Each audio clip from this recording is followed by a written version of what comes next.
everyone, I am Aniruddha Kumar Shukla and welcome to my YouTube channel IQ Study. Guys, today we are going to discuss about some very important multiple choice questions and their answers. This is very important for class 10th standard students. और मित्रों मैं बताना चाह रहा हूँ कि आज मैं बहुत सारे हमारे स्टूडेंट्स थे पहले, उन सबको गुड मॉर्निंग। और आप सबके लिए एक और रिक्वेस्ट भी है कि अभी समर वेकेशन हुआ था, तो समर वेकेशन जो जून महीने में हुआ था उसमें मैंने वीडियो 10th क्लास के लिए नहीं बनाया। तो अब मैं, क्योंकि समर वेकेशन था तो मैंने कहा बच्चे रिलैक्स कर लें, लेकिन अब जो है जुलाई मंथ स्टार्ट हो गया है और स्कूल की परमिट भी है, तो परमिशन स्कूल की परमिशन के अकॉर्डिंग मैं वीडियो जो है 10th क्लास के लिए भी बना रहा हूँ। और भी हमारे बहुत सारे स्टूडेंट्स हैं जो हमारे यूट्यूब चैनल पे हमारे वीडियो को अच्छे से वॉच करते हैं, उन सब के लिए भी ये वीडियो बहुत इम्पॉर्टेंट है। वो पढ़ते चाहे जहाँ हों, लेकिन वीडियो, क्योंकि पूरे वर्ल्ड में आपको मालूम होगा कि पूरे इंडिया में भी मोस्टली जितने भी सीबीएसई बोर्ड के स्टूडेंट्स हैं, सारे सीबीएसई बोर्ड में एनसीईआरटी की किताबें चलती हैं, आपको मालूम है। तो ये जो भी मैं वीडियो बना रहा हूँ ये जो है एनसीईआरटी टोटली एनसीईआरटी बेस्ड है। तो गाइज़ मैं आपको बताना चाह रहा हूँ कि अभी भी बहुत सारे हमारे ऐसे स्टूडेंट्स हैं जो चैनल को सब्सक्राइब नहीं किए हैं, बहुत सारे ऐसे भी हैं जिन्होंने कर लिया है। तो जो लोग अभी चैनल को सब्सक्राइब नहीं किए हैं वो यूट्यूब पे जाएं और वहाँ टाइप करें IQ study by Anirudh Shukla.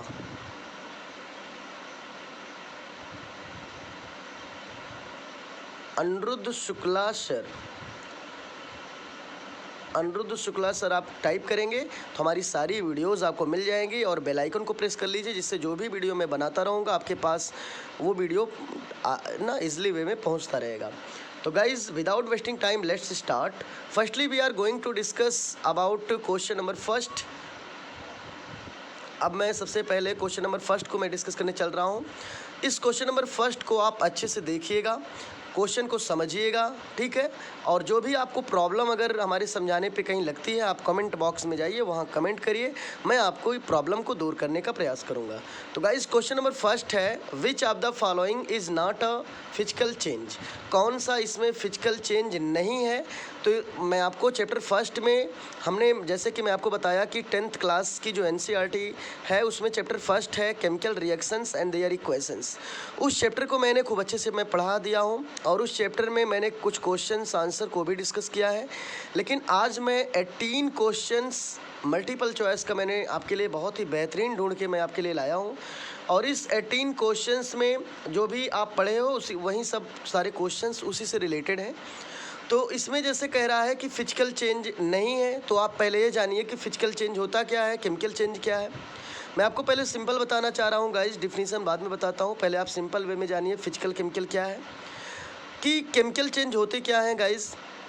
Chemical change होते क्या हैं कि ऐसे कोई भी कंपाउंड जो स्पॉइलेज हो जाए या जो बर्न करा दिया जाए, जिनको बर्न कराने पर या स्पॉइलेज होने पर अपने, जैसे कोई भी कंपाउंड अपने इनिशियल स्टेट में होता है, अपने प्रारंभिक अवस्था में होता है, तो बर्न करने पर वह अपने प्रारंभिक अवस्था में नहीं आ पाता है।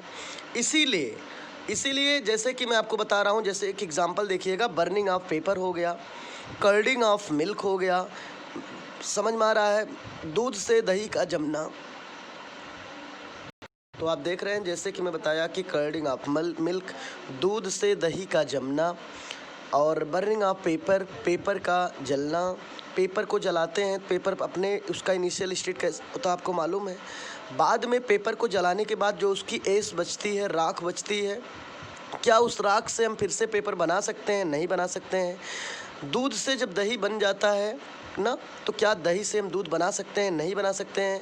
तो इस प्रकार के प्रोसेस को हम कहते हैं केमिकल प्रोसेस, या आप कह सकते हो इस प्रकार के प्रोसेस को कहते हैं केमिकल चेंजेस। ओके, अच्छा, केमिकल चेंजेस के कुछ और भी एग्जांपल हैं, जैसे रस्टिंग ऑफ आयरन। आपको मालूम है लोहे में जंग लगना, लोहे में जंग लगेगा तो क्या जो जंग लग जाएगा, क्या आयरन उस स्टेट में पहले आ सकता है? नहीं आ पाएगा। तो इस प्रकार से हम कह सकते हैं कि रस्टिंग जैसे केमिकल चेंजेस के कुछ एग्जांपल हैं, जैसे कि मैंने आपको बताया, ठीक है, रस्टिंग ऑफ आयरन हो गया, ठीक है, और केमिकल चेंजेज में जैसे कर्डलिंग ऑफ मिल्क हो गया, ठीक है, और अगला जैसा कि मैं बताया बर्निंग ऑफ पेपर हो गया, एट्सेट्रा। इस प्रकार से बहुत सारे एग्जांपल हैं केमिकल चेंजेज के। फिजिकल चेंजेज में गाइस क्या होता है? फिजिकल चेंजेज में होता क्या है कि केवल स्टेट चेंज होता है, बस स्टेट, अवस्था, ठीक है, उस लिक्विड की अवस्था चेंज होती है, वहीं फिजिकल चेंज हो जाता है। जैसे आपको मालूम है कि मैं एक वाटर मालिक्यूल में यहाँ टेकअप कर रहा हूँ, वाटर मालिक्यूल का स्टेट कैसा है? लिक्विड स्टेट है, ठीक है, और इस लिक्विड स्टेट को यदि हम कूल कर दें तो कूल का मतलब हुआ इसी लिक्विड को हम, वाटर को हम बोतल में करके फ्रिज में रख देते हैं, तो यही वाटर हमारा बाद में इसका स्टेट सॉलिड हो जाता है। सॉलिड का मतलब आइस हो जाता है, आपको अच्छे से मालूम होगा। और दूसरे स्टेप में हम क्या करते हैं, इसी सॉलिड वाले वाटर को, देखिएगा इस वाटर को गाइस, ये जो वाटर है, इस वाटर को हम फिर से हीट कर दें, फिर से हीट कर देंगे तो यही वाटर हमारा फिर से लिक्विड होगा। फिर समझिए, वाटर का इनिशियल स्टेट, यही इनिशियल का मतलब प्रारंभिक अवस्था। वाटर का जो इनिशियल स्टेट है लिक्विड है, वाटर को यदि कूल कर दिया जाए, फ्रीज़र में रख दिया जाए, तो वाटर का स्टेट सॉलिड होगा, आइस में हो जाएगा। और इसी वाटर को फिर से हम हीट कर देंगे तो वाटर का स्टेट क्या हो जाएगा? लिक्विड हो जाएगा। तो वाटर अपने इनिशियल स्टेट से फाइनल स्टेट में चला जाए, फाइनल से कम बैक हो जाए इनिशियल स्टेट में, तो इसको हम कहते हैं फिजिकल चेंजेस, ठीक है। फिजिकल चेंजेज में कोई नया प्रोडक्ट नहीं बनता है। अंतर समझिए, केमिकल चेंजेज में क्या होता है? एक न्यू प्रोडक्ट बनता है। क्या बनता है? न्यू प्रोडक्ट बनता है, न्यू प्रोडक्ट बनता है केमिकल चेंज में। लेकिन जो फिजिकल चेंज होता है उसमें कोई न्यू प्रोडक्ट नहीं बनता है। फिजिकल चेंज में केवल स्टेट चेंज होता है, बस। तो गाइज आपको अच्छे से समझ में आ गया होगा। और अब मैं आपको डिफिनीशन भी बता दे रहा हूँ केमिकल चेंजेस की, ठीक है। पहले आप केमिकल चेंजेस की डिफिनीशन जान लीजिए। केमिकल चेंजेस की डिफिनीशन मैं आपको फिर से एक बार रिवाइज भी करा दे रहा हूँ, ठीक है। केमिकल चेंज की डिफिनीशन मैं आपको रिवाइज भी करा दे रहा हूँ। केमिकल चेंजेस, चलिए डिफिनीशन देखिएगा। केमिकल चेंजेस की डिफिनीशन क्या होती है? Those substances which lose their nature and identity in the solution with different chemical properties and form a new chemical substances. This is called chemical changes. तो आपको अच्छे से समझ में आ गया होगा। आई repeat again about chemical changes. Those substances which lose their nature and identity in solution with different chemical properties and form a new chemical substances are called chemical changes. तो I hope guys आपको clear हो गया होगा chemical changes क्या है। Now we are going to discuss about second physical changes. Physical changes के बारे में हम अच्छे से डिस्कस कर लेते हैं। फिजिकल चेंजेस, ठीक है। तो फिजिकल चेंजेस क्या है गाइस? दो substances which are start from initial to final state and which come back from final to initial state. That means in case of physical changes, the substances which changes their state but no new chemical substances are found. It means कोई भी chemical substance नया found नहीं होता है in case of physical changes. तो guys physical changes में कोई भी सब्सटेंस इनिशियल से फाइनल स्टेट में जाता है and which come back from final to initial state, लेकिन उसमें कोई भी न्यू केमिकल सब्सटेंस का फॉर्मेशन नहीं होता है, ठीक है। केवल स्टेट चेंज होता है, उसे फिजिकल चेंज कहते हैं।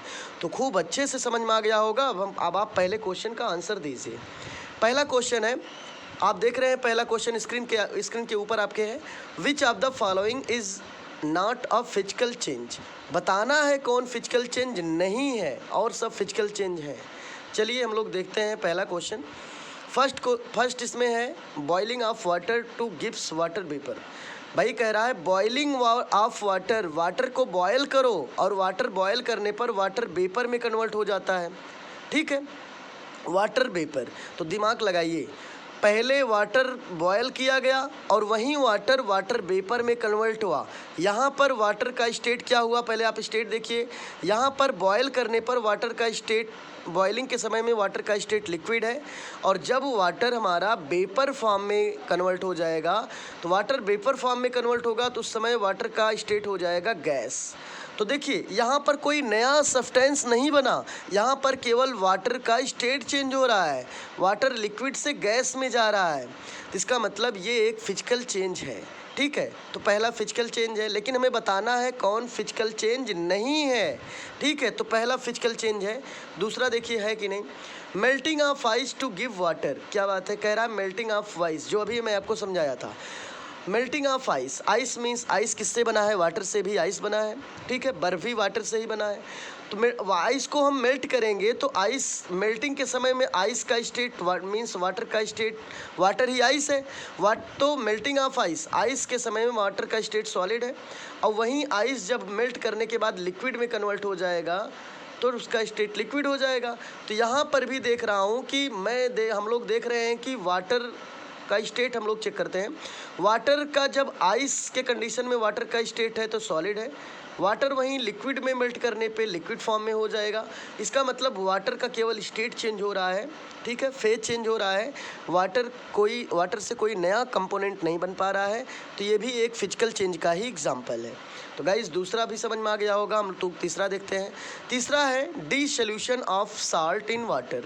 Dissolution of salt in water मतलब किसी साल्ट को वाटर में मिलाओ, किसी साल्ट को वाटर में मिलाएंगे हम लोग तो साल्ट, कुछ साल्ट ऐसे होते हैं। ठीक है, डिसोल्यूशन। ठीक है, तो डिसोल्यूशन ऑफ वाटर, तो ये भी आपका कोई भी साल्ट हम वाटर में मिलाते हैं। ठीक है, यदि उसमें सॉल्युबल हो जाएगा तो कुछ प्रॉपर्टी उसकी चेंज होगी। ठीक है, लेकिन डिसोल्यूशन, इसका मतलब यहाँ समझना है हमको आपको। तो किसी सोल्यूशन में यहाँ समझने की बात बस इतनी है, साल्ट को dissolution of salt in water का मतलब हुआ कि साल्ट अपनी आइडेंटिटी वाटर में नहीं खोता है। ठीक है, आइडेंटिटी लूज़ नहीं करता है, ज़्यादा लूज़ नहीं करेगा, बहुत कम करता है, जिसकी वजह से यह भी एक फिजिकल चेंज का ही एग्जाम्पल हुआ। चलिए एक लास्ट में हम लोग देखते हैं। तो अभी मैंने आपको हमने खूब अच्छे से डिस्कस किया एमसीक्यू पहले क्वेश्चन में। हमने देखा एमसीक्यू पहले क्वेश्चन में देखा कि पहला भी आपका फिजिकल चेंज है, दूसरा भी फिजिकल है, केमिकल भी, तीसरा भी, सी भी आपका फिजिकल चेंज है। डी को हम लोग चेक करते हैं क्या डी हमारा फिजिकल चेंज है कि नहीं है। तो डी में हम लोग देख रहे हैं, दिया है combustion of liquefied petroleum gas. क्या बात है, बहुत बढ़िया समझना है, पेट्रोलियम गैस। अब आप इसका आंसर आप बहुत तेज़ी के साथ बता सकते हो। हमारे 10th क्लास के बहुत सारे ऐसे स्टूडेंट्स हैं जो मोटर बाइक चलाते हैं, मोटरसाइकिल चलाते हैं। तो मोटरसाइकिल में आपको मालूम है पेट्रोल पड़ता है। तो पेट्रोल हम मोटरसाइकिल में जब हम पेट्रोल को मोटरसाइकिल में फिलअप करते हैं और गाड़ी को चलाते हैं, तो क्या पेट्रोल आपको मालूम है धुएं के रूप में बाहर निकल जाता है। ठीक है, पेट्रोल का जब कंबशन होता है तो पेट्रोल धुएं के रूप में बाहर निकल जाता है। ठीक है, तो आपको ये समझ में आना चाहिए क्या पेट्रोल स्टार्टिंग में लिक्विड में था लेकिन गैस में कन्वर्ट हुआ। क्या गैस से, देखिए पेट्रोल का जब कंबशन हुआ तो गैस में कन्वर्ट हुआ, लेकिन क्या हम उस गैस से जो धुआं निकल गया पेट्रोल के धुएं से, पेट्रोल के जलने के बाद जो धुआं, कंबशन के बाद जो धुआं निकल रहा है, उस धुएं से क्या हम लोग फिर से पेट्रोल को बना सकते हैं? कभी नहीं बना सकते हैं। इसका मतलब ये हुआ कि यह एक केमिकल चेंज है, क्योंकि केमिकल चेंज में एक न्यू सब्सटेंस का फॉर्मेशन होता है। जैसे पेट्रोल का स्टार्टिंग स्टेट लिक्विड में है, ठीक है, इनिशियल स्टेट लिक्विड में है, लेकिन फाइनल स्टेट गैस है। क्या गैस से पुनः हम लिक्विड बना सकते हैं? नहीं बना पाएंगे। ठीक है, पेट्रोल जब कंबशन हो जाएगा, गैस में कन्वर्ट होगा, तो उसमें हम लिक्विड नहीं बना पाएंगे। तो इस प्रकार से आपको अच्छे से समझ में आ गया होगा गाइस, ये हमारा एक केमिकल चेंज है। ठीक है, और क्वेश्चन में कह रहा है कौन फिजिकल चेंज नहीं है। तो भाई ये फिजिकल है, दूसरा बी फिजिकल है, सी फिजिकल है, डी फिजिकल नहीं है, डी एक केमिकल चेंजेज है। तो आपका आंसर हो जाएगा आंसर नंबर डी। तो आपका पहला आंसर समझ में आ गया होगा। चलिए हम लोग क्वेश्चन नंबर सेकंड पे चलते हैं। सेकंड है the following reaction 4NH3 plus 5O2 gives out to 4NO plus 6H2O is an example of a, किसका एग्जाम्पल है? डिस्प्लेसमेंट रिएक्शन का है, कि कम्बिनेशन का है, कि रेडॉक्स रिएक्शन का है, कि न्यूट्रलाइजेशन रिएक्शन का है। तो हमको आपको इसको बताना है अच्छे से, ठीक है।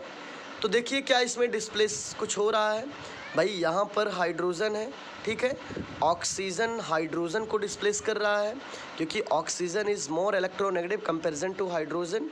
तो हाइड्रोजन को डिस्प्लेस कर रहा है उसके पोजीशन से। इसका मतलब यह एक पहला तो एक नॉन मेटल डिस्प्लेसमेंट रिएक्शन है, ठीक है। अच्छा, और देखते हैं हम लोग क्या एक कम्बिनेशन है? कम्बिनेशन नहीं है, ठीक है। चलिए हम लोग और देखते हैं क्या ये रेडॉक्स रिएक्शन है, ठीक है। तो एक जो है रेडॉक्स रिएक्शन चेक करते हैं। रेडॉक्स रिएक्शन में होता क्या है?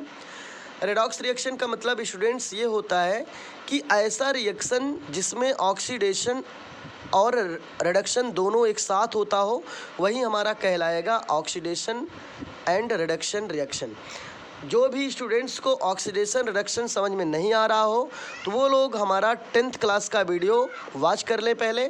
उस 10th क्लास के वीडियो में हमने खूब अच्छे से उनको बताया है कि ऑक्सीडेशन और रिडक्शन की डिफिनीशन होती क्या है। खूब अच्छे से एग्जाम्पल भी दिया गया है, आपको अच्छे से समझ में आ जाएगा ऑक्सीडेशन रिडक्शन के बारे में।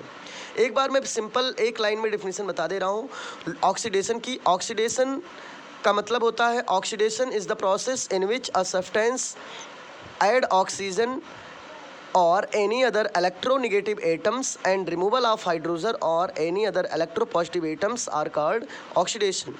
I repeat again about definition of oxidation.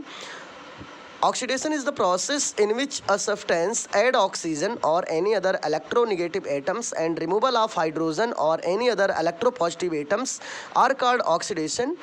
We can say जैसे कि हम लोग कह सकते हैं दूसरे शब्दों में भी, in other word we can say that about the very simple definition of oxidation, lose of electron by any species are called oxidation. I repeat again about second definition of oxidation, lose of electron by any species are called oxidation. किसी भी species के द्वारा electron का loose करना कहलाता है oxidation. और reduction की डिफिनीशन होती है, reduction is the process in which a substance add oxygen और any other electropositive atoms and removal of oxygen or any other electronegative atoms. I repeat again about definition of reduction. Reduction is the process in which a substance add hydrogen or any other electropositive atoms and removal of oxygen or any other electronegative atoms are called reduction. In other words, we can say that about the second definition of reduction, gain of electron by any species are called reduction. Gain of electron by any species are called reduction. किसी भी species के द्वारा electron को gain करना कहलाता है reduction. तो guys आपको ये भी अच्छे से समझ में आ गया होगा। अब हम चेक कर लेते हैं रिडक्शन हो रहा है कि नहीं हो रहा है, ठीक है। तो कैसे हम लोग चेक करेंगे देखिएगा, हम लोग बैलेंसी के अकॉर्डिंग चेक करेंगे, ठीक है। तो चलिए हम लोग देखते हैं बैलेंसी। देखिएगा गाइज, नाइट्रोजन की बैलेंसी हम लोग पहले यहाँ चेक कर लेते हैं कितनी है, ठीक है। तो नाइट्रोजन की बैलेंसी अगर देखा जाए तो नाइट्रोजन जैसे NH3 का आप पहले निकाल लो। NH3 में नाइट्रोजन की आपका ऑक्सीडेशन स्टेट निकालना है, तो जिसका निकालना है उसका X माना जाता है। देखिएगा मैं आप लोगों को ऑक्सीडेशन स्टेट निकालना सिखा रहा हूँ। जैसे स्टूडेंट्स हमें अमोनिया में नाइट्रोजन का ऑक्सीडेशन स्टेट निकालना है, तो जिसका निकालना है उसका आप X मान लो। तो वहाँ लिखते हैं नीचे, let the oxidation number of nitrogen में भी X। नाइट्रोजन का ऑक्सीडेशन नंबर X है, प्लस करो। हाइड्रोजन का ऑक्सीडेशन नंबर कितना होता है? +1 होता है। इनटू कितना है? 3 है, 3 कर दो। इक्वल कुछ नहीं है तो इक्वल करके 0। देखिएगा तो हो जाएगा X इक्वल टू -3। आपको मालूम हो गया होगा, आपको समझ में आ रहा होगा। तो X इसका मतलब है कि नाइट्रोजन की बैलेंसी है -3। कितना है? -3। और इस साइड में नाइट्रोजन की बैलेंसी निकाल लिया जाए दूसरे साइड में। तो दूसरे साइड में अगर हम निकालेंगे तो नाइट्रोजन को यनो आप नोट कर लो, यनो में नाइट्रोजन X है, ठीक है, प्लस ऑक्सीजन की बैलेंसी मान लो -2 है, इक्वल टू 0 करो, ठीक है।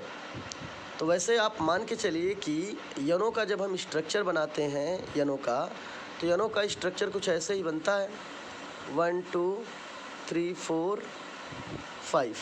इसका मतलब 2 2 4 2 6 1 7। एक इलेक्ट्रॉन की डेफिशिएंसी, इसलिए 1+ का चार्ज लगा रहता है। तो हम लोग जब नाइट्रोजन का यहाँ निकालेंगे तो कुछ ऐसे निकालेंगे। तो वैसे सही यनो के ऊपर एक प्लस का चार्ज होता है, तो हम लोग निकालते हैं बैलेंसी। तो यनो का निकालेंगे तो सही यनो का स्टेट है यनो प्लस, इसका मतलब नाइट्रोजन पे एक प्लस का चार्ज होता है। तो यक्स मानिए यक्स प्लस ऑक्सीजन का -2 करिए -2। यहाँ पर भी नियर अबाउट कुछ ऐसा ही आएगा, ठीक है। तो यहाँ पे थोड़ा हमको देखना है कुछ चीज़ें नाइट्रोजन की बैलेंसी के लिए, ठीक है। चलिए हम लोग देख लेते हैं भाई। हम लोग देखते हैं क्या, हम लोग देखेंगे नाइट्रोजन की बैलेंसी यहाँ बराबर आ रही है। नाइट्रोजन की बैलेंसी यहाँ भी -3 है और नाइट्रोजन की बैलेंसी यहाँ भी -3 है। कैसे कि अभी या कुछ बच्चे सोच रहे होंगे सर यनो वाला आप तो नहीं बताए, लेकिन आप यनो वाला देख लो। यनो में हम ऐसे निकालते हैं, आप स्ट्रक्चर बनाओगे यनो का तो आप कैसे बनेगा आप जान भी लीजिए। नाइट्रोजन का एटॉमिक नंबर 7 होता है, तो कॉन्फ़िगरेशन होगा 2 and 5 आउटर, ठीक है। कुछ बच्चे जो मैं क्लास में पढ़ाया हूँ, काफ़ी बच्चों को समझ में आ रहा होगा कॉन्फ़िगरेशन कैसे किया जाता है। तो नाइट्रोजन का एटॉमिक नंबर होता है 7, इलेक्ट्रॉनिक कॉन्फ़िगरेशन होगा 2 and 5। तो आउटर मोस्ट में कितना है 5 इलेक्ट्रॉन है। कितने की यहाँ पे डेफिशिएंसी है for complete to octet. Octet का मतलब हुआ 8 इलेक्ट्रॉन कंप्लीट करने के लिए नाइट्रोजन को यहाँ पर कितने इलेक्ट्रॉन की कमी दिख रही है, 3 इलेक्ट्रॉन की कमी दिख रही है, ठीक है। तो जितने इलेक्ट्रॉन की कमी दिखेगी उतना नाइट्रोजन के ऊपर माइनस का चार्ज होगा, इसलिए नाइट्रोजन के ऊपर माइनस कितना होता है 3, क्योंकि 3 की डेफिशिएंसी होती है फॉर कंप्लीट टू ऑक्टेट। तो देखिएगा पहले हम लोग काम करते हैं नाइट्रोजन के बैलेंस सेल में। अभी मैं दिखाया था 2 and 5 था नाइट्रोजन का, हम लोग कॉन्फ़िगरेशन किया। तो नाइट्रोजन के कॉन्फ़िगरेशन में आपने अभी अच्छे से देखा कि नाइट्रोजन के कॉन्फ़िगरेशन में क्या होता है। फिर से देखिएगा नाइट्रोजन के कॉन्फ़िगरेशन में आप पहले नाइट्रोजन नोट करो, एटॉमिक नंबर नोट कर लो, कॉन्फ़िगरेशन 2 and 5 कर लो। आउटर मोस्ट में से 5 इलेक्ट्रॉन है, तो कैसे दिखाओगे, नाइट्रोजन नोट करो 1 2 3 4 5। अब ऑक्सीजन भी है, एक ऑक्सीजन है, तो ऑक्सीजन के बैलेंस सेल में कितना इलेक्ट्रॉन होगा आप लोग चेक कर लो ऑक्सीजन वाला। चलो हम लोग ऑक्सीजन वाला देख लेते हैं, थोड़ा सा मैं आपको दिखा रहा हूँ, आप देखिएगा। ऑक्सीजन वाला जो है मैं ऊपर दिखा रहा हूँ, ऑक्सीजन के बैलेंस सेल में कितने इलेक्ट्रॉन हैं। मैंने इसको इरेज कर दिया, अब मैं ऊपर दिखा रहा हूँ आपको ऑक्सीजन के बैलेंस सेल में कितने इलेक्ट्रॉन हैं। गाइज आप फिर से देखो, इरेज किया था फिर से आ गया, इसको फिर से इरेज कर ले रहा हूँ मैं। इरेज करके मैं आपको अच्छे से दिखाता हूँ। आप देखिएगा ऑक्सीजन का एटॉमिक नंबर कितना है 8। कॉन्फ़िगरेशन करोगे तो होगा 2 and 6। आउटर मोस्ट में 6 इलेक्ट्रॉन, 2 की डेफिशिएंसी है, इसका मतलब ऑक्सीजन किसी से 2 ही साइड अटैच होगा, ठीक है। तो आपको समझ में आ रहा होगा। अब आप देखिएगा तो बैलेंस सेल में कितने इलेक्ट्रॉन ऑक्सीजन के 6 दिखाइए, 6 इलेक्ट्रॉन 1 2 3 4 5 6। तो 2 साइड से अटैच हो गया, ऑक्सीजन तो बैलेंस हो गया। ऑक्सीजन का ऑक्टेट भी कंप्लीट हो गया, आप देख लीजिए 2 2 4 2 6 2 8। तो ऑक्सीजन का ऑक्टेट कंप्लीट, लेकिन नाइट्रोजन का ऑक्टेट नहीं कंप्लीट है। क्यों नहीं कंप्लीट है, क्योंकि आप देखिएगा नाइट्रोजन जब ऑक्सीजन से अटैच हुआ तो इस केस में नाइट्रोजन में इलेक्ट्रॉन कितने दिख रहे हैं आपको 1 2 3 4 5। तो इस टोटल इलेक्ट्रॉन काउंट करो आप, टोटल हुआ 2 2 4। यहाँ पे देखिएगा 2, आप देखिएगा अच्छे से 2 2 4 2 6 1 7। एक की कमी है इसलिए 1+ का चार्ज लगता है। अच्छा वो 1+ क्यों लग रहा है मैं किसी वीडियो में और आपको अच्छे से बताऊंगा, ठीक है। अभी आप बेसिक समझते रहो। तो यहाँ हम लोग जब निकालेंगे NO का ऑक्सीडेशन स्टेट तो 1+ का चार्ज होता है। तो N का ऑक्सीडेशन स्टेट हम मानते हैं X, ऑक्सीजन का होगा -2। इक्वल के बाद जो किसी भी कंपाउंड के ऊपर जो चार्ज होगा वो इक्वल के बाद लगाया जाता है। तो चार्ज ऊपर +1 है तो इक्वल के बाद होगा +1। तो यहाँ पे हम करें क्या, कैसे करेंगे, X = +1 +2। भाई ये माइनस उस साइड में राइट साइड में जाएगा तो माइनस का साइन चेंज हो जाएगा, प्लस में हो जाएगा। तो +1 +2 मिलके कितना हुआ आप देखते रहिएगा, +3 हो जाएगा। तो आपको समझ में आ रहा होगा। तो इस हिसाब से ऑक्सीडेशन स्टेट इसका कितना हो रहा है, +3 हुआ, ठीक है।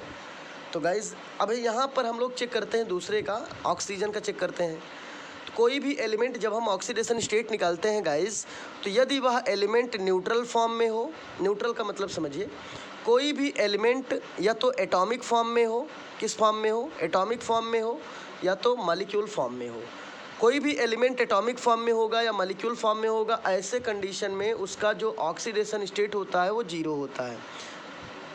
जैसे कि आप कुछ एग्जांपल देख लीजिए, जैसे हाइड्रोजन हुआ, क्लोरीन हुआ, ब्रोमीन हुआ, ये सब एटॉमिक फॉर्म में है, इसीलिए इनका ऑक्सीडेशन स्टेट पूछा जाए तो इनका सबका ऑक्सीडेशन स्टेट क्या होगा? जीरो। क्या होगा? जीरो। ठीक है, लेकिन इनका मॉलिक्यूल फॉर्म क्या है? इनका मॉलिक्यूल फॉर्म आप केवल इतना कर दो, मॉलिक्यूल फॉर्म, इनको मॉलिक्यूल बनाओ, लो भाई एक से अधिक करो, मॉलिक्यूल हुआ, मॉलिक्यूल हुआ, मॉलिक्यूल हुआ। अब इनका ये मॉलिक्यूल फॉर्म हुआ, तो मॉलिक्यूल फॉर्म में भी इनकी वैलेंसी होती है जीरो। तो एलिमेंट का एटॉमिक फॉर्म और मॉलिक्यूल फॉर्म, अपने दोनों फॉर्म में ये इनकी वैलेंसी हमेशा जीरो होती है। तो चलिए, तो ऑक्सीजन यहाँ मॉलिक्यूल फॉर्म में इसकी वैलेंसी जीरो है, यहाँ पर ऑक्सीजन की वैलेंसी -2 है। तो यही आपको समझना है। तो गाइस, जैसे कि मैं आपको बता रहा हूँ, आप लोग देख रहे हो, और इसमें आपको बस इतना समझना है कि ऑक्सीजन की वैलेंसी एक बार जीरो हुई, एक बार -2 है, यहाँ पर भी -2 है। तो ऑक्सीजन की एक बार वैलेंसी जीरो टू -2 हो रही है। दूसरी बार आप थोड़ा अच्छे से देखिए, ज़्यादा समझ में आएगा। ये मैं अंडरलाइन कर रहा हूँ, यहाँ पर ऑक्सीजन की वैलेंसी जीरो है। ये देखिए दूसरे वाले में भी सॉरी, यहाँ पर ऑक्सीजन की वैलेंसी -2 है, यहाँ पर भी ऑक्सीजन की वैलेंसी -2 है। ठीक है, लेकिन यहाँ पर न्यूट्रल फॉर्म है, इसलिए वैलेंसी ऑक्सीजन की जीरो है। अब देखिएगा गाइज अच्छे से, ऑक्सीजन की एक बार में वैलेंसी जीरो से -2 हो रही है और एक बार -2 से जीरो हो रही है। समझिएगा यहाँ पे हो क्या रहा है, स्टार्टिंग में 0 टू -2 हो रहा है, मतलब 0 से -2 की साइड में जा रहा है। तो ऑक्सीडेशन यहाँ पे बढ़ नहीं रहा है, ऑक्सीडेशन डिक्रीज़ कर रहा है। और जहाँ पर ऑक्सीडेशन नंबर डिक्रीज़ करता है वहाँ पर होता है रिडक्शन। क्या होता है? रिडक्शन। वहाँ होता है रिडक्शन। कॉपी में सब बच्चे अच्छे से नोट कर लेंगे, ये मैंने लिखा है रिडक्शन। और जहाँ पर ऑक्सीडेशन संख्या बढ़ती है, ऑक्सीडेशन संख्या कैसे बढ़ रही देखिए, यहाँ पर -2 है और यहाँ पर 0 है। तो भाई -2 से 0 पे जाने पे क्या होगा? -2 से 0 साइड में जाओगे तो ऑक्सीडेशन बढ़ेगा। भाई माइनस से आप प्लस की साइड में भग रहे हो, 0 मीन्स प्लस की साइड में जा रहे हो, इसका मतलब ऑक्सीडेशन यहाँ इंक्रीज़ कर रहा है। तो ऑक्सीडेशन इंक्रीज़ कर रहा है, इसका मतलब यहाँ पे हो रहा ऑक्सीडेशन। क्या हो रहा? ऑक्सीडेशन। तो यहाँ पर ऑक्सीजन का एक, यहाँ पर देखिएगा अच्छे से, यहाँ पर मैं ये बताना चाह रहा हूँ गाइस कि यहाँ पर ऑक्सीजन का एक बार रिडक्शन हो रहा है, यहाँ पे क्या हो रहा है? रिडक्शन हो रहा है। और दूसरी बार यहीं ऑक्सीजन का क्या हो रहा है? ऑक्सीडेशन हो रहा है, ऑक्सीडेशन हो रहा है। तो यहाँ पर ऑक्सीडेशन रिडक्शन दोनों हो रहा है, इसीलिए यह एक रेडॉक्स रिएक्शन है। ठीक है, चलिए अच्छा एक चीज़ और समझ लीजिएगा, बहुत इंपॉर्टेंट है, इसमें आपको क्या समझना है। आप कहीं कन्फ्यूज़न हो तो ऑक्सीडेशन हो कैसे रहा है, कैसे नहीं हो रहा है, ऑक्सीडेशन बताने के लिए यदि कहीं पर increase oxidation number, increase oxidation number, बस इतना आपको गाइस ध्यान देना है। कहीं पर आपको बस इतना ध्यान देना है कि यदि ऑक्सीडेशन नंबर बढ़ रहा है, इंक्रीज हो रहा है, तो वहाँ ऑक्सीडेशन होगा। ठीक है, दूसरे स्टेप में डिक्रीज ऑक्सीडेशन नंबर, डिक्रीज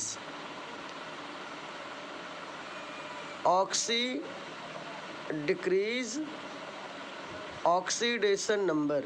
यदि ऑक्सीडेशन नंबर कहीं डिक्रीज हो रहा है, तुरंत आप बेहिचक बताइए, वहाँ पर हमेशा होता है रिडक्शन। क्या होगा?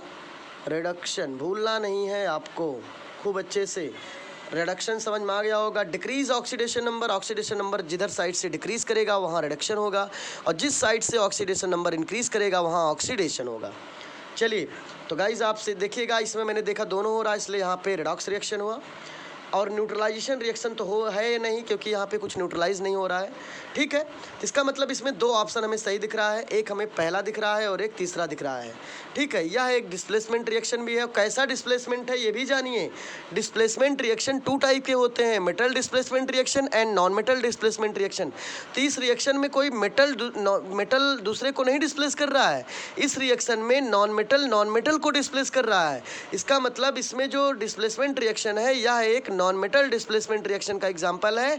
तो डिस्प्लेसमेंट रिएक्शन आपका ए सही होगा, दूसरा रेडॉक्स रिएक्शन सही होगा। तो इस ऑप्शन देखते हैं कि इस ऑप्शन में पहला और तीसरा सही है। तो ऑप्शन सी में हम लोग देख रहे हैं पहला और तीसरा सही है, इसलिए हमारा दूसरे का आंसर होगा सी, पहला और तीसरा। तो समझ में आ गया होगा आपको, ये सही है इसमें अच्छे से। तो गाइज आपको अच्छे समझ में आ गया होगा। अब हम चलते हैं क्वेश्चन नंबर 3 पर। क्या है क्वेश्चन नंबर 3, आप अच्छे से देखिए। क्वेश्चन नंबर 3 है which of the following statement about the given reaction are correct. ठीक है, दिए हुए रिएक्शन के लिए कौन सा, ठीक है, कौन सा स्टेटमेंट सही है। क्वेश्चन क्या है देख लिया जाए। क्वेश्चन है 3Fe + 4H2O gives out to Fe3O4 + 4H2O। देखिएगा, एक फार्मूला पहले बता रहा हूँ। एक होता है फार्मूला, बच्चे कॉपी में नोट कर लेंगे, Fe2O3। Fe2O3 को कहते हैं हेमेटाइट। क्या बोलते हैं गाइज, अच्छे से नोट कर लो कहीं पर। जो बच्चे नहीं लिख पा रहे हैं वो अच्छे से पहले नोट करें, क्योंकि ये कॉपी में आपको आना चाहिए। मैं पूछ सकता हूँ क्लास में Fe2O3 का किसका फार्मूला है, तो आपका आंसर होगा सर ये हेमेटाइट का फार्मूला है। और हेमेटाइट है क्या, हेमेटाइट है प्रिंसिपल ओर ऑफ आयरन। किसका ओर होता है, आयरन का। आयरन का एक प्रिंसिपल ओर है, आयरन का स्रोत है, प्रिंसिपल ओर ऑफ आयरन। कोई क्वेश्चन करता है आपसे कि what do you understand by principal ore of iron, then you can say yes hematite, formula Fe2O3। दूसरा होता है फार्मूला Fe3O4। ये फार्मूला है मैग्नेटाइट का। किसका है, मैग्नेटाइट। स्पेलिंग कहीं थोड़ा मिस्टेक होगी, सही कर लीजिएगा। तो Fe3O4 फार्मूला है मैग्नेटाइट का, Fe2O3 फार्मूला है हेमेटाइट का। ठीक है, तो Fe2O3 और Fe3O4 ये दोनों ओर होते हैं आयरन के, आयरन के दोनों ओर हैं, इसलिए आप इनको अच्छे से समझिएगा। चलिए देखिए, क्वेश्चन में आपने अभी देखा कि 3Fe + 4H2O gives out to Fe3O4, इसका मतलब मैग्नेटाइट बना रहा है, और +4H2। तो ये कैसा रिएक्शन है, कैसा स्टेटमेंट है।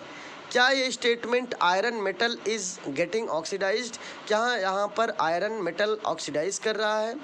चलिए देखिए दूसरा, क्या वाटर इज़ गेटिंग रिड्यूस्ड, क्या वाटर यहाँ पे रिड्यूस कर रहा है। अगला है कि water is acting as reducing agent, क्या वाटर यहाँ एक्ट कर रहा है रिड्यूसिंग एजेंट के रूप में। Water is acting as oxidizing agent, क्या यहाँ पर वाटर ऑक्सीडाइजिंग एजेंट के रूप में बिहेव कर रहा है। चलिए देखिए, मैं बता रहा हूँ। देखिए स्टूडेंट्स, यहाँ पर आपको बस इतना समझना है कि पहला देखिए, क्या iron metal is getting reduced, क्या आयरन मेटल रिड्यूस हो रहा है। ठीक है, तो आयरन मेटल यहाँ पर कुछ इलेक्ट्रॉन लूज़ करेगा तभी किसी से अटैच होगा।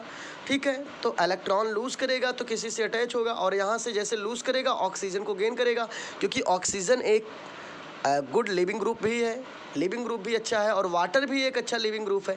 इसमें से ऑक्सीजन मॉलिक्यूल को गेन करके वो मेटल ऑक्साइड बना देगा, और बना देगा Fe2O3। इसका मतलब iron metal getting oxidize, iron metal oxidize कर रहा है, तो इसका मतलब पहला ऑप्शन हमारा सही है।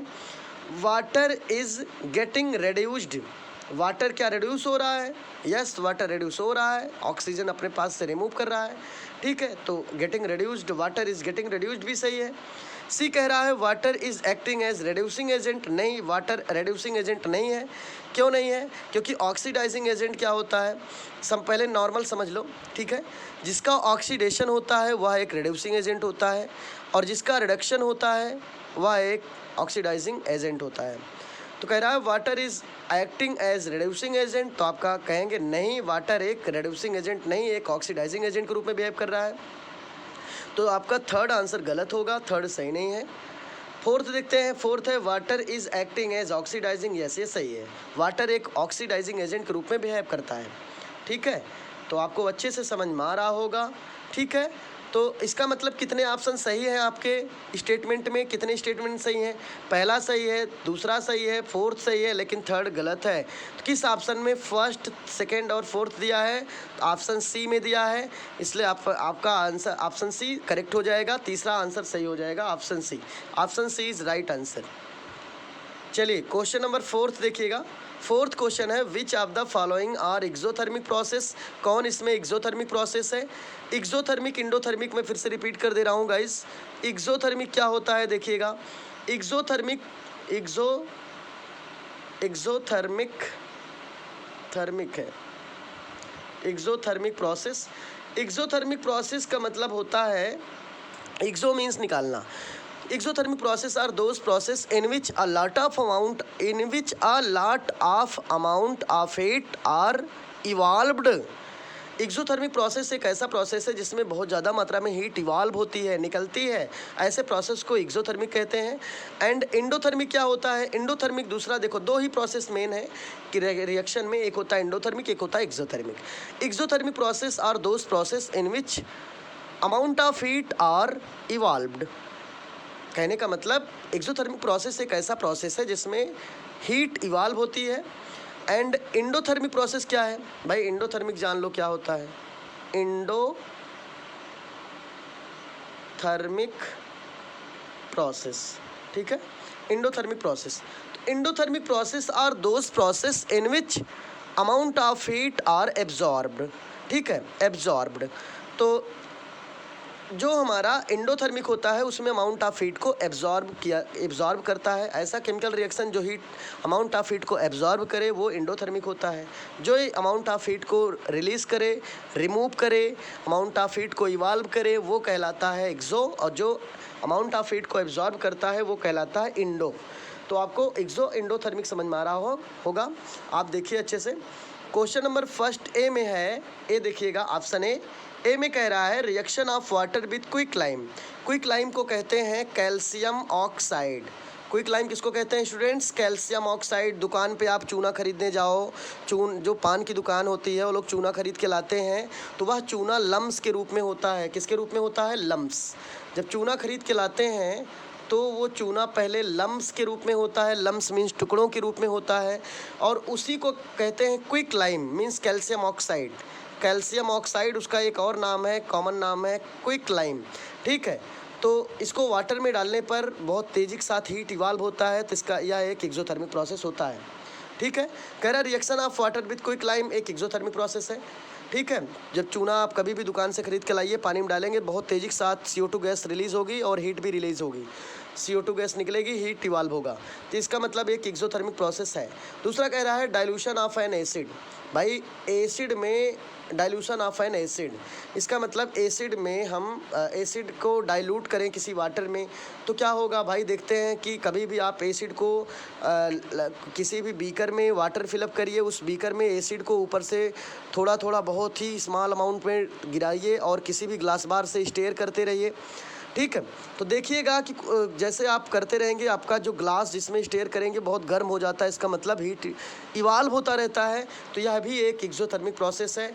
इवेपोरेशन ऑफ वाटर ये आपका एक जो है एक्सोथर्मिक नहीं है।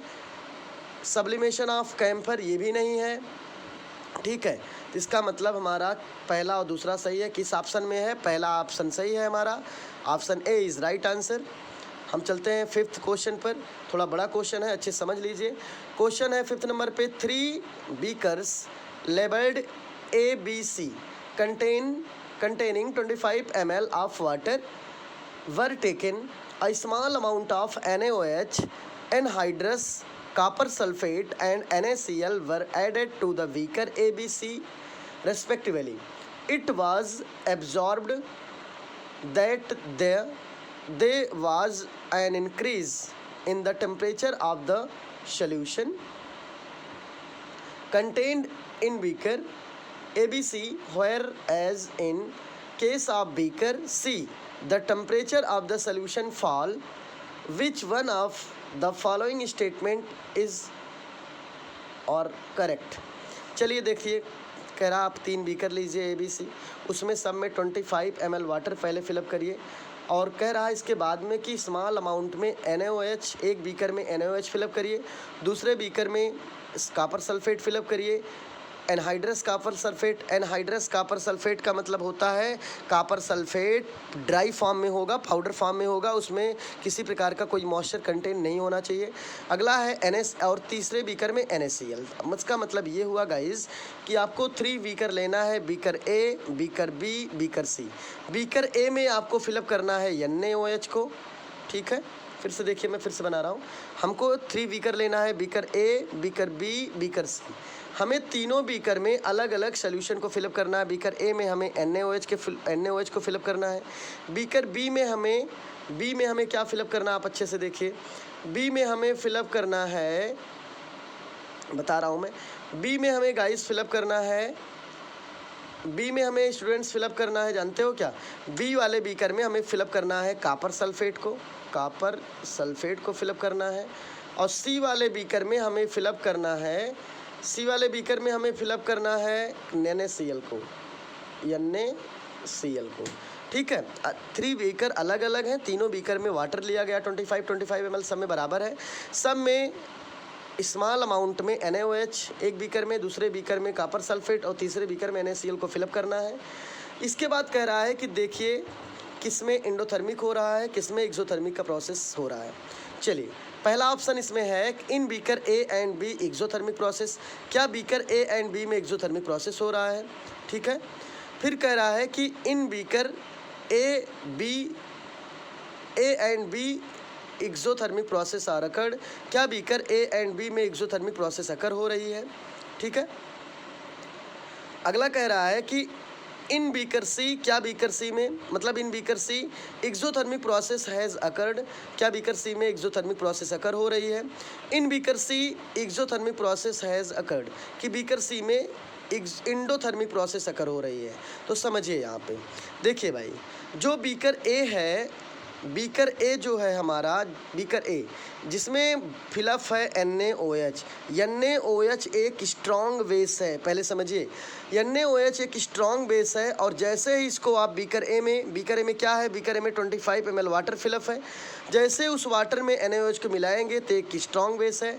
ये वाटर का कंसंट्रेशन, वाटर का जो टेम्परेचर होगा उसको राइज़ कर देगा, और राइज़ कर देगा तो आप धीरे धीरे मिलाएंगे, और धीरे धीरे मिलाने पर उस बीकर से हीट इवाल्व होना शुरू हो जाता है, हीट निकलना शुरू हो जाता है। इसका क्यों ऐसा? क्योंकि एक स्ट्रॉन्ग बेस होने के कारण हीट इवाल्व करेगा जैसे वाटर में आप मिलाएंगे। इसका मतलब ये हुआ कि यह एक एक्सोथर्मिक प्रोसेस है। एक्सोथर्मिक का मतलब हुआ कि हीट इवाल्व हो रहा है, ठीक है। तो पहला जो हमारा है, बीकर ए में यदि हम NaOH को मिलाएंगे, NaOH एक स्ट्रॉन्ग बेस है, तो एक एक्सोथर्मिक प्रोसेस जनरेट होगा। और बीकर बी में हम मिलाते हैं दूसरे स्टेप में कॉपर सल्फेट जैसे हम बीकर बी में मिलाएंगे तो कॉपर सल्फेट हमारा इसका कलर होता है ब्लू कलर होता है। कॉपर सल्फेट भी एक बेस है, ये भी एक स्ट्रॉन्ग बेस, बहुत स्ट्रॉन्ग नहीं है लेकिन बेस है। जैसे हम मिलाएंगे तो ये भी टेम्परेचर राइज करेगा, ये भी एक आपका इन एक्सोथर्मिक रिएक्शन कहलाएगा, क्योंकि हीट इवाल्व होता है। जब हम कॉपर सल्फेट को वाटर में मिलाएंगे तो उस वाटर का टेम्परेचर राइज करेगा और धीरे धीरे वहाँ से हीट इवाल्व होगी। इसका मतलब कॉपर सल्फेट भी मिलाने पर एनहाइड्रस, देखिए कॉपर सल्फेट कंडीशन होता है। कॉपर सल्फेट जब हम एनहाइड्रस कंडीशन में वाटर में मिलाएंगे, यहाँ एनहाइड्रस बोल दिया है, ये बहुत केयर करना है। यदि एनहाइड्रस नहीं होता, लिक्विड फेज में होता, तब एक्सोथर्मिक प्रोसेस नहीं होता। लेकिन यहाँ पर कॉपर सल्फेट एनहाइड्रस कंडीशन में है, ड्राई फॉर्म में है, और ऐसे कंडीशन में आप वाटर में मिलाएंगे तो तुरंत वाटर में हीट इवाल्व होगा। इसका मतलब यह भी एक एक्सोथर्मिक प्रोसेस है। पहला ए एंड बी दोनों एक्सोथर्मिक प्रोसेस है, सही है। दूसरा कह रहा A and B are endothermic process. तो भाई ए तो है नहीं ना, बी भी इंडोथर्मिक है, ये गलत है। बीकर सी एक्सोथर्मिक प्रोसेस है अकर्ड। भाई बीकर सी में है क्या, देख लिया जाए। बीकर सी में हम लोग देख रहे हैं कि NaCl है। बीकर सी में जब NaCl है, आपको मालूम है NaCl बीकर सी में है, तो जब बीकर सी में गाइस NaCl है, NaCl मीन साल्ट है, नमक है। कभी भी आप नमक को पानी मिलाओ तो नमक का टेम्परेचर बढ़ता नहीं है बहुत ज़्यादा, बहुत स्मॉल भले बढ़ जाए, तो इसका मतलब ये हीट को एब्जॉर्ब करेगा, हीट को एब्जॉर्ब करेगा, इंडोथर्मिक रिएक्शन प्रोसीड करेगा। ठीक है, कैसा रिएक्शन प्रोसीड करेगा? इंडोथर्मिक। चलिए चेक कर लेते हैं हम लोग। तो देखिए सी कह रहा है एक्सोथर्मिक, मतलब ये भी गलत है आपका, ये भी सी। अगला कह रहा फोर्थ में in beaker C endothermic reaction, beaker C एक इंडोथर्मिक रिएक्शन है, तो आपका डी वाला सही है। तो हम लोग देख रहे हैं कि चारों ऑप्शन में, इसमें चारों में पहला सही है और डी सही है। ठीक है, मतलब फोर्थ सही है, फर्स्ट एंड फोर्थ। देखिए किस ऑप्शन में फर्स्ट एंड फोर्थ है? ऑप्शन ए में नहीं है, बी में नहीं है, सी में नहीं है, डी में नहीं है, ठीक से सी में 1 एंड 4 है। इसका मतलब हमारा फर्स्ट सही है, fourth, first and fourth option C में सही है, इसलिए option C is right answer for this question. चलिए क्वेश्चन नंबर 6 हम लोग डिस्कस कर लेते हैं। क्वेश्चन सी डिस्कस करते हैं हम लोग। क्वेश्चन सी के बाद वीडियो बड़ा हो रहा है, अगला वीडियो मैं बनाऊंगा 8th के आगे, नेक्स्ट में यहीं एक 6 नंबर पे है। क्योंकि देखिए समय, अगर मैं आपको बच्चों आप ये समझ लो, अगर मैं केवल आपको टिक लगवाता चलूँगा ना, तो मैं बहुत सारे क्वेश्चन कम समय में करा सकता हूँ, लेकिन आपको कुछ समझ में नहीं आएगा। ठीक है, जब समझ में नहीं आएगा तो यार टिक तो आप कहीं से भी पढ़ सकते हो, MCQ तो आप कहीं से देख सकते हो, लेकिन वो समझ में आना चाहिए यार। पेपर में आ जाएगा, जब समझ में ही आपको नहीं आएगा तो आप क्या टिक करोगे? आपको समझ में आता रहेगा। ठीक है, आप 10 क्वेश्चन तैयार करो, लेकिन 10 आपको आना चाहिए। आएगा कब? जब आपकी अंडरस्टैंडिंग पावर अच्छी होगी, और जो समझाने वाला है, जो टीचर है, वो भी कितना सही तरीके से आपको बता रहा है, ये डिपेंड करता है आपकी अंडरस्टैंडिंग के ऊपर। ठीक है ओके, तो 6 नंबर क्वेश्चन पे क्या है? क्वेश्चन पहले पढ़ते हैं हम लोग। क्वेश्चन है a dilute ferrous sulphate solution was gradually added to the beaker containing acidified permanganate solution. The light purple color of solution fades and finally disappear. Which of the following is the correct explanation for the observation? कह रहा है a dilute ferrous sulphate. भाई ferrous बोल दिया, ferrous समझ लो क्या है भाई। आयरन का सिंबल क्या होता है? Fe। आयरन के 2 स्टेट होते हैं, एक होता है आयरन का +2 स्टेट। जो बच्चे नहीं समझ पा रहे हो फिर समझें। आयरन का नाम आप जानते हो, आयरन लोहा का सिंबल, लोहा, आयरन को हिंदी में लोहा कहते हैं, इंग्लिश में आयरन, उसका सिंबल होता है Fe। तो Fe 2 तरीके का ऑक्सीडेशन स्टेट रखता है, इसका मतलब इसके ऊपर 2 तरीके से चार्ज आता है। कभी कभी आयरन के ऊपर 2+ का चार्ज आता है, और कभी कभी आयरन के ऊपर 3+ का चार्ज होता है। जब आयरन के ऊपर जब आयरन के ऊपर 2+ का चार्ज होगा तो इसे बोलते हैं फेरस, और 3+ का चार्ज होगा तो इसे बोलते हैं फेरिक। आप समझ में आ गया होगा। अब यही कह रहा है फेरस सल्फेट, तो इसका मतलब फेरस में Fe की वैलेंसी +2 होगी, और सल्फेट का फार्मूला होता है SO4, इसकी वैलेंसी -2। हम करते हैं क्रॉस मल्टीप्लिकेशन, लेकिन वैलेंसी दोनों की सेम है, इसलिए क्रॉस मल्टीप्लिकेशन नहीं होगा। क्रॉस मल्टीप्लिकेशन तब होता है जब वैलेंसी दोनों की डिफर हो। तो इसका मतलब जब वैलेंसी दोनों की सेम है तो यहाँ पे चार्ज हमें लगाने, यहाँ पर हम चार्ज का मल्टीप्लाई नहीं करेंगे, केवल दोनों को आपस में अटैच कर देंगे, बन जाएगा FeSO4, और इसी का नाम होगा फेरस सल्फेट। और फेरस सल्फेट का कलर कैसा होता है? Fe का कलर तो मैंने आपको 20 बार बताया हूँ, ग्रीन क्रो फसा, हरा कलर होता है Fe2+ का फेरस के फॉर्म में। ठीक है, ट्रिक आपको बताया था, ग्रीन क्रो फसा, ग्रीन मतलब हरा, क्रो मतलब क्रोमियम, फसा मीन्स फेरस, इसका मतलब क्रोमियम, एंड फेरस का कलर होता है ग्रीन। तो कह रहा है a dilute ferrous sulphate solution was gradually added to the beaker containing acidified permanganate solution. Permanganate solution का मतलब समझिए, एक परमैग्नेटिक जैसे होता है, परमैग्नेट का फार्मूला होता है, देखिएगा मैं आपको फार्मूला बता रहा हूँ, फार्मूला होता है MnO4-, ये फार्मूला है परमैग्नेट का। ठीक है, और इसका कलर कुछ होता है पिंक कलर, आप मान के चलिए, क्योंकि कैसे है, क्योंकि मैग्नीज है, और मैग्नीज का कलर पिंक सो होगा, कैसे होगा? एक ट्रिक है गुलाबी मन। गुलाबी मन का मतलब, गुलाबी मीन्स पिंक, मन मीन्स Mn। देखिए ट्रिक देख लीजिए अच्छे से, गुलाबी मन, इसी से कलर आप पहचान लिया करो स्टूडेंट्स, गुलाबी मन। अब मन से देखो ट्रिक क्या बना, मन से फार्मूला बना Mn मतलब मैग्नीज। तो मैग्नीज का कलर होता है गुलाबी, गुलाबी मीन्स पिंक कलर।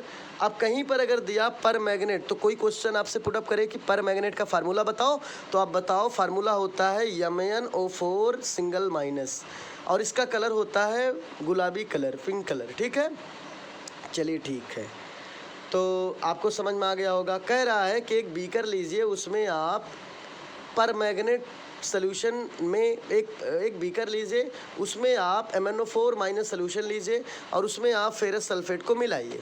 मिलाने पर the light purple colour of solution fade the finally disappear. तो जो लाइट पर्पल कलर सोल्यूशन का होगा वो क्या होगा, धीरे धीरे डिसअपीयर होना शुरू हो जाएगा, गायब होना शुरू हो जाएगा। विच of the following explanation for the observation, बताना है कौन सही करेक्ट ऑप्शन है। अच्छा, एक चीज़ और जानिएगा, पहला देखिएगा ऑप्शन इसमें कौन सही है, हम लोग देख लेते हैं। ठीक है, तो चलिए हम लोग देखते हैं गाइज ऑप्शन कौन सही है भाई। पहला है इसमें ए में देखते हैं हम लोग, ए में क्या है। ठीक है, ए में क्या दिया है खूब अच्छे से हमको आपको देखना है, तो इसमें हम लोगों को बहुत अच्छे से देखना है। पहला है ए कि KMnO4 is an oxidizing agent, it oxidizes FeSO4। KMnO4 एक गुड ऑक्सीडाइजिंग एजेंट होता है। ठीक है, जो ऑक्सीडाइज करता है FeSO4 को, FeSO4 सॉल्यूशंस को। ठीक है, तो आपको ये समझ में आ रहा होगा। तो देखिए ऐसा है कि ये ऑक्सीडाइजिंग एजेंट ना, जो बच्चे नहीं जानते हैं वो लोग जान लें भाई। KMnO4 का नाम है पोटेशियम पर मैग्नेट। क्या नाम है, पोटेशियम पर मैग्नेट। अच्छे से याद करो, पोटेशियम पर मैग्नेट। KMnO4 का फार्मूला होता है पोटेशियम पर मैग्नेट। पोटेशियम पर मैग्नेट इसका फार्मूला है, और इसका कलर, पोटेशियम पर मैग्नेट का कलर होता है पिंक, और ये बेस्ट ऑक्सीडाइजिंग एजेंट माना जाता है। ठीक है, और इसका यूज किया जाता है टाइट्रेशन में। टाइट्रेशन में हम किसी भी एसिड की, किसी सोल्यूशन की अगर हमें स्ट्रेंथ चेक करनी हो, तो स्ट्रेंथ चेक करने के लिए हम KMnO4 का यूज करते हैं, और KMnO4 एक बेटर ऑक्सीडाइजिंग एजेंट है। ठीक है, और केमिस्ट्री लैब में प्रैक्टिकल के समय में इसका यूज किया जाता है फॉर टाइट्रेशन। ठीक है, तो समझिए क्या मैं क्या कह रहा, क्या KMnO4 एक ऑक्सीडाइजिंग एजेंट है, क्या ये सही है भैया, एग्जैक्ट सही है। दूसरा कह रहा है FeSO4 एक्ट एज ऑक्सी, गलत है, क्योंकि FeSO4 ऑक्सीडाइजिंग नहीं है। ठीक है, ऑक्सीडाइजिंग KMnO4 है। अगला कह रहा है, देखिएगा अगला ऑप्शन क्या है। अगला है the colour disappear due solution no reaction is evolve. गलत कह रहा है, क्योंकि रिएक्शन इवाल्व होगा। KMnO4 is an unstable and decompose in presence FeSO4 to colourless. भाई ये गलत है, ये ऑप्शन भी गलत है। ठीक है, ठीक है, तो आपको ध्यान देना है, ये भी आपका ऑप्शन गलत था। तो केवल एक ऑप्शन सही है कि KMnO4 पोटेशियम परमैग्नेट एक बेस्ट ऑक्सीडाइजिंग एजेंट होता है, और यह ऑक्सीडाइजेस करता है FeSO4 को। ठीक है, तो आपको अच्छे समझ में आ गया होगा कौन ऑप्शन सही हो जाएगा। देखिए केवल एक ही सही है, ए, केवल ए सही है गाइज। तो आप देखिए किस में ए आता है, आप अच्छे से देख लीजिए, ए ऑप्शन सही है। अच्छा, ऑप्शन नहीं इसी में बताना है भैया, इसी में आप ऑप्शन ए को करेक्ट कर लो। ठीक है बच्चों, और जितने भी हमारे स्टूडेंट्स हैं, सभी स्टूडेंट्स को कॉपी में पूरा MCQ नोट करना है। मैं कॉपी चेक करूंगा, और बीच में 2-2 4-4 बच्चों को बुलाया जाएगा। ठीक है, क्योंकि कोरोना को देखते हुए 2-2 3-3 बच्चों को बुलाया जाएगा केवल नोट्स चेक करने के लिए। हम लोग होम विजिट भी कर सकते हैं, होम विजिट नहीं करेंगे तो आप 1-2 बच्चों को स्कूल में बुलाया जाएगा, केवल उनकी नोट्स चेक करके उनको भेज दिया जाएगा। क्लासेस अभी नहीं चलेंगी, क्लासेस ऑनलाइन चलेंगी जब गवर्नमेंट ऑर्डर आएगा तब। ठीक है, तो यहाँ पे आप लोग देखते रहिएगा। जैसे मैं अब बताया कि इसमें केवल एक ही सही है, पोटेशियम परमैग्नेट एक बेस्ट ऑक्सीडाइजिंग एजेंट है, और इट ऑक्सीडाइजेज FeSO4। इसलिए आपका केवल एक आंसर सही होगा, option A. Option A is right answer for this question. Okay, चलिए हम लोग चलते हैं। एक क्वेश्चन और मैं सोच रहा हूँ मैं पढ़ा दूँ आपको, लास्ट एक और पढ़ लीजिए। 8 से मैं पढ़ाऊँगा। क्वेश्चन नंबर 7 देख लीजिए। क्वेश्चन नंबर 7 है, which among the following is double displacement reaction. बताइए इनमें से कौन डबल डिस्प्लेसमेंट रिएक्शन है? पहला है Pb प्लस CuCl2 बनता है PbCl2 प्लस Cu। भाई ये भी एक आपका ये डबल नहीं है, डिस्प्लेसमेंट रिएक्शन है ये। चलो अभी हम लोग देख लेते हैं भाई कौन डबल डिस्प्लेसमेंट। तो ये तो डबल डिस्प्लेस नहीं है लेकिन डिस्प्लेसमेंट रिएक्शन है। बी कह रहा है कि Na2SO4 BaCl2, ये भाई डबल डिस्प्लेसमेंट है। देखिए डबल डिस्प्लेसमेंट में बताऊं कैसे पहचानोगे आप। कुछ बच्चे सोचते होंगे सर कैसे आप पहचान लिए, मैं नहीं पहचान पा रहा हूँ। तो भाई आप भी हमसे बहुत सिंपल तरीके से पहचान सकते हो।